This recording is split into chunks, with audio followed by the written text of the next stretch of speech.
Hi friends, నేను మీ పరమేష్.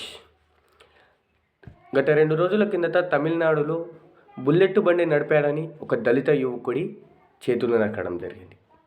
అగ్రవర్గాల్లో ఉన్న యువకులు. నేను ఒకటే చెప్పాలనుకుంటున్నా, కుల వివక్ష లేదు అని చెప్పుకునే నాయకులకు ఇది కుల వివక్ష కాకుంటే ఏమిటి? దళితులు బుల్లెట్ బండి కూడా నడపద్దా?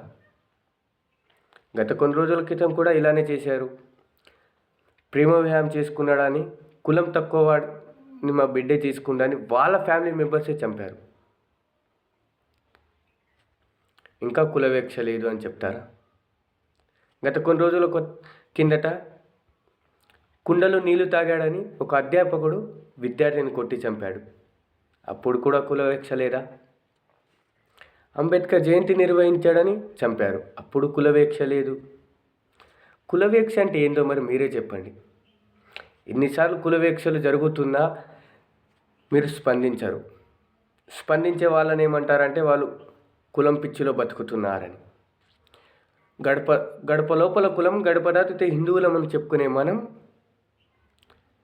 ఇలాంటి సంఘటనలపైన స్పందించం.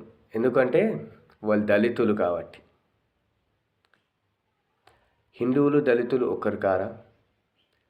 మరి అలా అయినప్పుడు ఏ హిందూ సంఘం కూడా ఇలాంటి సంఘటనలపైన ఎందుకు స్పందించదు?